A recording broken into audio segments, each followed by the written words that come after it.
दोस्तों Vodafone idea की बात करें तो यहाँ पे बहुत सारी अपडेट निकल के आ रही है जिनको हम एक एक करके डिस्कस करने वाले हैं। वोडाफोन आइडिया एमएससीआई इंडेक्स में शामिल हो सकता है।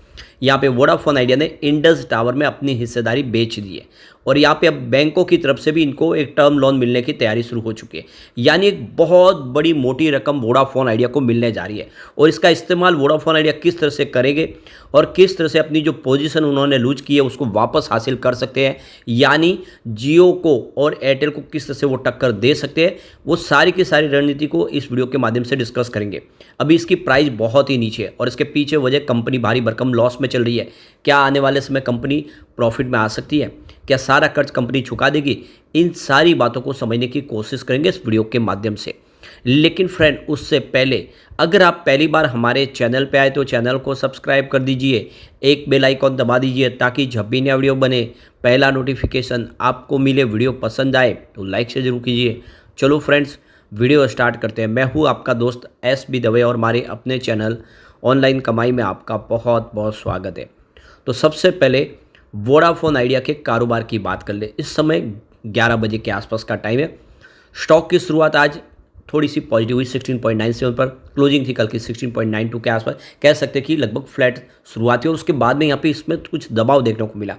इंट्राडे का लो 16.50 के आसपास है और इस समय स्टॉक 16.63 के आसपास ट्रेड कर रहा है। 1.71% की गिरावट देखने को मिल रही है। स्टॉक थोड़ा सा दबाव में जरूर दिखाई दे रहा है। आज वॉल्यूम कम है, कल बहुत ज़बरदस्त वॉल्यूम हुआ था। अभी बाजार शुरू है तो वॉल्यूम बढ़ेगा ही। तो पिछले एक महीने पहले इसका 143 करोड़ का ज़बरदस्त वॉल्यूम हुआ था। 50 करोड़ की डिलीवरी उठाई गई थी।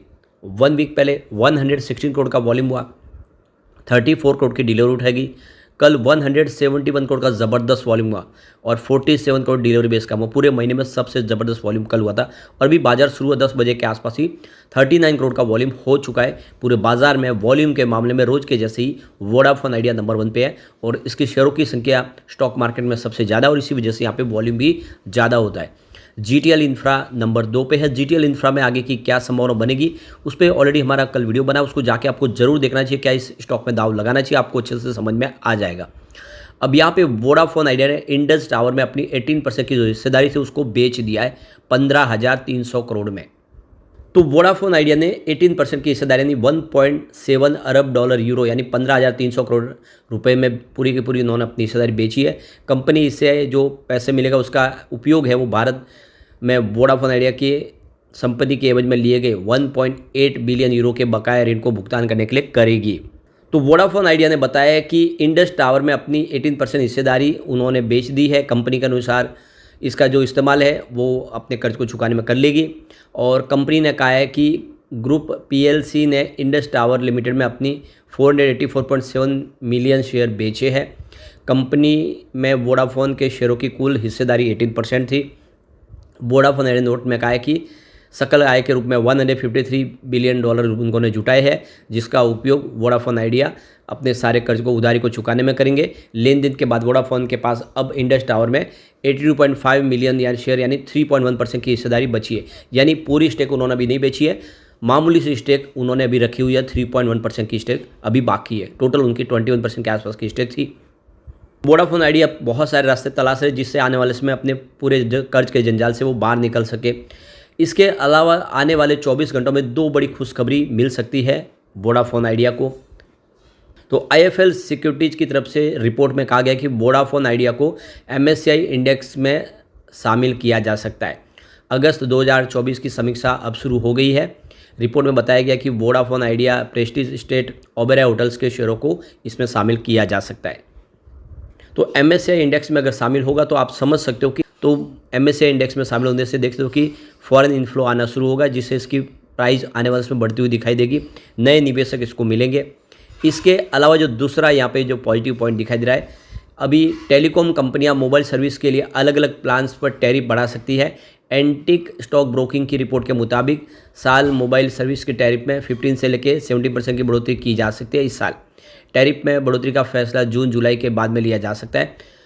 तो ये समझ सकते हो कि टैरिफ बढ़ेगी तो आप ये समझ ही सकते हो कि इनका रिवेन्यू बढ़ेगा। वही 4G के मुकाबले 5G सर्विस के लिए 5 से लेकर 10% तक ज़्यादा चार्ज भी वसूला जा सकता है। तो कुल मिला के रिवेन्यू बढ़ने की संभावना बनने लगी है और टैरिफ बढ़ने से कंपनी की मुसीबतें भी कम होगी। उसका वो इस्तेमाल कर पाएंगे पैसे का। ये बहुत अच्छी बात है। तो वोडाफोन आइडिया के लिए काफ़ी अच्छी गुड न्यूज़ दिखाई दे रही है। इसके अलावा वोडाफोन आइडिया ने एक बड़ा फैसला किया। अब वो गाँव और टाउन में 4G सर्विस को तेज़ी से आगे बढ़ाने पर फोकस कर रहे, अपना नेटवर्क बढ़ाने की तरफ आगे बढ़ रहे। तो वोडाफोन आइडिया अब धीरे धीरे पटरी पे आने लगा है। वोडाफोन आइडिया गाँवों में और जो छोटे छोटे जो टाउन्स हैं उन इलाकों में 4G कवरेज के विस्तार पर फोकस बढ़ा सकती है, ताकि उनका रेवेन्यू मार्केट शेयर बढ़ सके। भारतीय एयरटेल ने फाइनेंशियल 2023-25 में ही इस स्ट्रेटेजी पर सफलतापूर्वक काम कर चुकी है। वोडाफोन आइडिया को ये भरोसा है कि टेलीकॉम इक्विपमेंट बनाने वाली नोकिया और एरिक्सन के साथ टावर कंपनी इंडस जैसे ऑपरेशनल क्रेडिटर्स बकाए क्लियर में होने वाले में देरी के बावजूद इसके साथ 4G और 5G सर्विस के विस्तार को सपोर्ट करेंगे, यानी उनका सपोर्ट इनको मिलता रहेगा। तो global brokerage house JP Morgan का मानना है कि वोडाफोन आइडिया के नेटवर्क विस्तार से इंडस टावर को भी फायदा मिलेगा। इसके लिए नया कारोबार तैयार होगा। ब्रोकेज फर्म का मानना है कि वोडाफोन आइडिया की प्रायोरिटी में 4G कवरेज होगा। इसके बाद 17 प्रायोरिटी सर्किल में पीयर्स के साथ 20% की पॉपुलेशन कवरेज गैप को पाटने का लक्ष्य लेकर कैपेसिटी को वो आगे बढ़ाएंगे। वोडाफोन आइडिया के बोर्ड ने 2458 करोड़ रुपये जुटाने की मंजूरी मिल चुकी है। 13 जून को नोकिया एरिक्सन को प्रेफरेंशियल बेसिस पर 4.80 प्रति शेयर के हिसाब से लगभग 166 करोड़ शेयर देने की मंजूरी मिल चुकी है और पैसों से बकाया कुछ हिस्सा भी चुकाया जाएगा। टेलीकॉम कंपनी का इरादा है कि नोकिया को 1140 करोड़ और एरिक्सन को 703.5 करोड़ शेयर रुपए आवंटित करने का है, जिससे वो आने वाले समय उनको इक्विटी जारी करके उनको भी हिस्सेदार कंपनी में बनाएंगे। तो उनका एक रणनीति होगी कि वो भी फिर कंपनी को आगे बढ़ाने में अपनी मदद कर पाएंगे। ये स्ट्रेटेजी से अगर चलेंगे तो आने वाले समय वोडाफोन आइडिया के लिए जो प्रॉब्लम है वो कम हो जाएगी। यानी अपने वेंडर्स ही अगर उसमें हिस्सेदार बनेंगे तो फिर उनका भी बेनिफिट होगा, वो कंपनी को अच्छे से सर्विस दे पाएंगे, उनके लिए और आसानी हो जाएगी बिजनेस करना। कंपनी के CFO ने एनालिस्ट से कहा है कि कैपिटल एक्सपेंडिचर से एक साल में उनके सब्सक्राइबर काफ़ी बढ़ेंगे, क्योंकि यह नेटवर्क से कंजेशन हटा देगी, जिससे ग्राहकों का अनुभव बेहतर होगा। जहां पर LTI कवरेज और कैपेसिटी काफ़ी घना है, वहां कंपनी की योजना है कि 5G BTS लॉन्च करने की। कंपनी की योजना अगले 3 साल में 540 से लेकर 660 करोड़ रुपये डॉलर खर्च करने की उनकी योजना है। इसमें कुछ खर्च तो वो एडवांस में हो सकता है, क्योंकि वोडाफोन आइडिया बाकी टेलीकॉम कंपनियों के साथ गैप को फटाफट पाटने की कोशिश में है। ओवरऑल कैपिटल एक्सपेंडिचर मुख्य रूप से 4G कवरेज, 5G कैपेसिटी बनाने और 5G लाने में खर्च हो सकता है।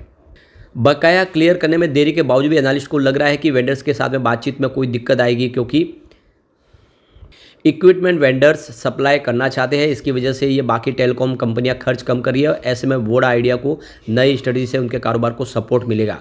ब्रोकरेज के मुताबिक टेलीकॉम कंपनी वोडा आइडिया को यह उम्मीद है कि स्पेक्ट्रम रीपेमेंट्स के लिए मोरेटोरियम खत्म हो जाएगा तो वित्त वर्ष 2026-27 में सरकार सपोर्ट करेगी।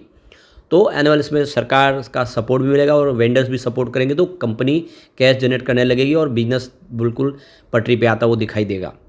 इसके अलावा देखें तो वोडाफोन आइडिया करीब 23,000 करोड़ के टर्म लोन की तैयारी शुरू कर चुके हैं और इसमें कुछ बैंक गारंटी शामिल है। देख सकते हो कि स्टेट बैंक ऑफ इंडिया के साथ मिलकर दूसरे जो कंसोर्टियम है उन सब मिलके यहाँ पे लोन देने को तैयार है वोडाफोन आइडिया को। तो बैंकों से एक बड़ा लोन मिल सकता है और ऐसे में इन्होंने जो फंड रेजिंग किया उसका इस्तेमाल और वो बैंकों से मिले लोन का इस्तेमाल करके अपनी जो भी रही सही कसर है उसको पूरा कर सकते हैं और ऐसे में इसकी प्राइस बढ़ती हुई दिखाई दे सकती है।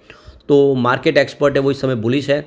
16.70 के आसपास ब्रेकआउट के बाद यहाँ पे वोडाफोन में एक नई तेजी आ सकती है और यहाँ पे स्टॉक ऐड किया जा सकता है और जो इसका बैरियर 18 का है इसको पार करते ही 24 का टारगेट देखने को मिल सकता है। तो 24 के टारगेट के साथ में इसमें खरीदारी की सलाह दी है। तो लॉन्ग टर्म इन्वेस्टर के लिए अच्छा मौका है कि वोडाफोन आइडिया में दाव लगा सकते हैं। यह आने वाले समय एक अच्छा रिटर्न देने को बिल्कुल तैयार हो चुका है। लेकिन फ्रेंड, कोई भी इन्वेस्टमेंट करने से पहले अपने फाइनेंशियल एडवाइस से बड़े ले ले या अपना खुद का रिसर्च करें, क्योंकि मैंने वीडियो आपके एजुकेशनल पर्पज़ के लिए ही बनाए। वीडियो पसंद आए तो लाइक से जरूर कीजिए और चैनल को सब्सक्राइब कर दीजिए। Thank you friends.